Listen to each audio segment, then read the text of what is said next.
बिस्मिल्लाहिर्रहमानिर्रहीम अस्सलाम वालेकुम गाइस। आज हम लोग जो है विल्फ्रेड ओवन की पोएम फ्यूटिलिटी को जो है लाइन बाय लाइन जो है डिस्कस करेंगे। तो कुछ इम्पॉर्टेंट चीज़ें विल्फ्रेड ओवन के बारे में जान लेते हैं, प्लस कुछ इम्पॉर्टेंट की फैक्ट जो हैं इस पोएम से रिलेटेड वो भी जान लेते हैं। तो गाइस, जो विल्फ्रेड ओवन है ये 18 मार्च 1893 को पैदा हुए थे एंड इनकी डेथ हो गई थी 4 नवंबर 1918 में। ये इंग्लिश पोएट एंड सोल्जर थे। इन्होंने फर्स्ट वर्ल्ड वॉर के दौरान बहुत सारी पोएम्स को लिखा, बट एज अ रिज़ल्ट क्या हुआ कि ये कोई पब्लिश नहीं कर पाए। इनकी डेथ के बाद ही सारी पोएम्स इनकी ऑलमोस्ट जो है वो पब्लिश हुई। तो ये जो इनकी पोएम है फ्यूटिलिटी, इसको लिखा गया था 1918 में। ये बेसिकली गाइस एक सोनेट है, यानी कि 14 लाइन पोएम्स है। इसमें 2 स्टैंजा है और हर स्टैंजा में 7 लाइन्स हैं, इसलिए इसे सेप्टेट्स भी कह सकते हैं। प्लस इसमें अगर हम लोग बात करें तो इस पोएम में हमें एक मेन चीज़ नज़र आती है, वो ये है कि इसमें एक अननेम्ड सोल्जर के बारे में हमें बताया जाता है जिसकी डेथ हो चुकी है इन द बैटल फील्ड, और इसीलिए ये एलेजी पोएम भी है। एलेजी पोएम कुछ इस तरह से होती है कि उसमें ज़्यादा जो है ग्रीफ मनाया जाता है, सौरों की तरफ से जो है उससे दिखाया जाता है, और उसमें जो है डिस्पेयर, होपलेसनेस, ये सब कुछ दिखाया जाता है। एलेजी पोएम बेसिकली लेमेंट होता है एक डेड पर्सन के लिए, और मोर्नफुल पोएम होती है एक डेड पर्सन के लिए। अब हम लोग इस पोएम को शुरू करते हैं। प्लस एक इम्पॉर्टेंट चीज़ ये कि इस पोएम को 1918 में तो लिखा गया था, लेकिन एक नेशन, दी नेशन मैगज़ीन में इसे लिखा गया था। तो गाइस शुरू करते हैं। मूव हिम इनटू द सन, यानी इसे उठाकर सूरज के पास ले जाओ। यहाँ पे हिम जो है वो एक अननेम्ड सोल्जर, एक डेड सोल्जर के लिए यूज़ हुआ है। प्लस ये कि नेक्स्ट लाइन पे हम लोग जाते हैं, gently its touch awoke him once, यानी कि बेसिकली जो सूरज की शुआएं हैं, जो उसकी किरणें हैं, उसकी लाइट है, वो इसे कभी जगाया करती थी, कभी उसकी किरणें इसको जगा दिया करती थी उसकी नींद से। यहाँ पे हम लोग जो फर्स्ट लाइन है वहाँ पे हम लोग सन को देखते हैं कि सिंबल ऑफ लाइफ को रिप्रेजेंट कर रहा है, प्लस वार्मनेस को रिप्रेजेंट कर रहा है।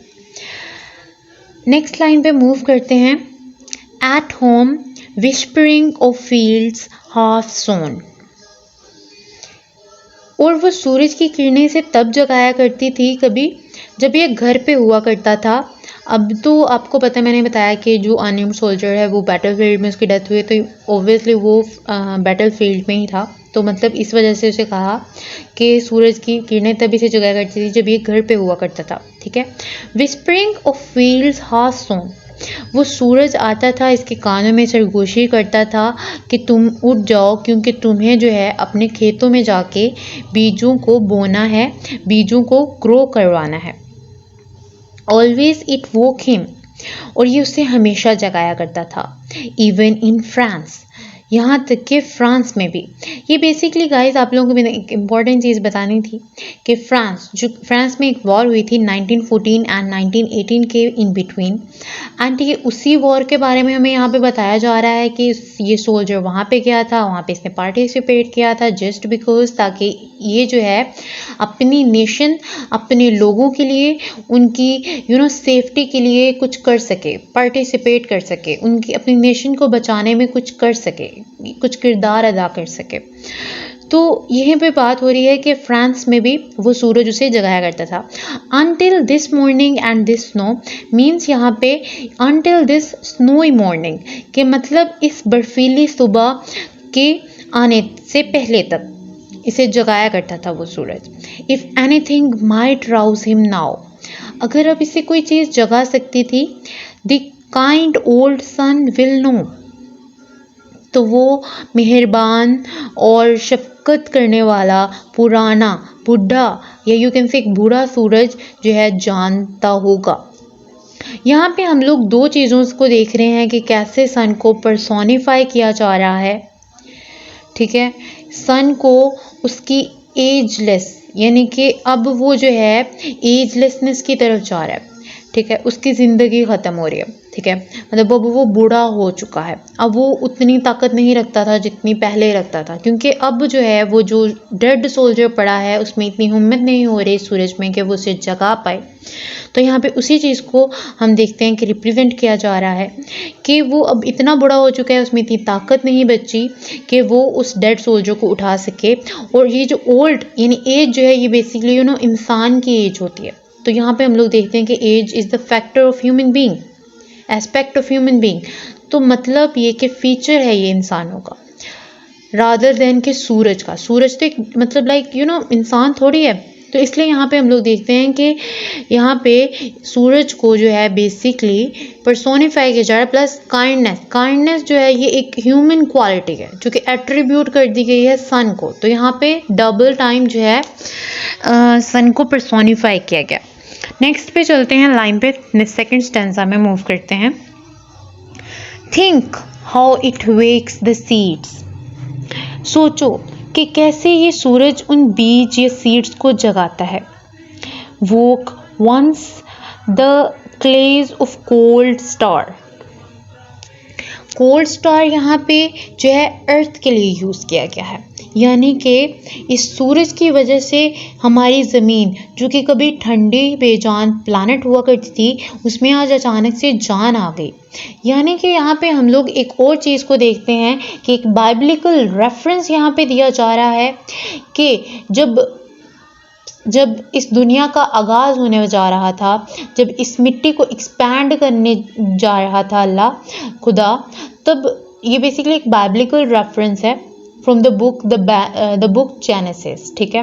तो वहाँ पे दिखाया जाता है, वहाँ पे रेफरेंस दिया गया है कि इस दुनिया में जो पहला इंसान हज़रत आदम अलैहिस्सलाम, जिसे मिट्टी से बना दिया गया था, जिसे खुदा ने मिट्टी के पुतले से बनाया था, खुदा ने मिट्टी से पैदा किया था, क्या ये जो मिरेकल हुआ था वो बेकार था, यूजलेस था? तो यहाँ पे ये जो फ्यूटिलिटी नज़र आ रही है ना, बेकार होना नज़र आ रहा है उस क्रिएशन के मिरेकल का, वही फ्यूटिलिटी इस पोएम के टाइटल को जो है रिफ्लेक्ट करती हुई हमें नज़र आती है। फ्यूटिलिटी का मतलब होता है बेकार हो जाना, ऐसी चीज़ जिसका कोई पर्पस नहीं रहा हो, जिसका कोई एम ना रहा हो, जो कि टोटली यूजलेस हो चुकी हो, ठीक है। अब उसी तरह से वो बता रहा है कि क्या वो जो मतलब जान डाल दी थी, इंसान बना दिया था, वो जो दुनिया ग्रो करने लग गई थी, एक्सपैंड होना शुरू हो गई, उससे मज़ीद पॉपुलेशन बढ़ती चली गई, तो क्या वो सब कुछ होना बेकार था? क्योंकि अब लाइफ दी है तो मौत क्यों? मतलब इतना एक्सपैंड करने के बाद वो सब कुछ क्या ख़त्म करना है? इसका क्या फ़ायदा, क्या है उस चीज़ का कि उससे पैदा ही क्यों किया गया, उससे क्रिएट ही क्यों किया गया? यहाँ पे वो क्वेश्चन करते हुए हमें नज़र आता है वो पोएट विल्फ्रेड ओवन। तो नेक्स्ट लाइन पे हम लोग गाइस चलते हैं। Are limbs so dear achieved are sides, यानी कि डेड पीपल, ठीक है। फुल लाइन में आप लोग को डबल लाइन को कर देती हूँ। Full nerve still warm too hard to stir. तो यहाँ पे हम लोग देखते हैं कि उन मरे हुए लोग जो कि अभी भी मतलब हम दूसरे इंसानों के लिए ज़िंदा हैं, यानी कि उनके लिए बहुत ज़्यादा अहमियत के हामिल है, बहुत ज़्यादा नेसेसरी हैं, बहुत ज़्यादा ज़रूरी हैं, उनका जिस्म अभी भी ठंडा नहीं पड़ा है। यानी कि वो बेसिकली यहाँ पे हमें बताना चाह रहा है कि ये जो उसका फ्रेंड मर चुका है, ठीक है, ये जो सोल्जर है, ये जो मरा पड़ा है, जिसे सूरज की किरणों की ज़रूरत है ताकि वो उसे जगा सके, उसकी रेज उसे उसके अंदर जान डाल सके, ठीक है। अभी उसका जिस्म ठंडा नहीं पड़ा है, उसके जोड़ भी ख़राब नहीं हुए, उसके लिम्स बिल्कुल ठीक हैं।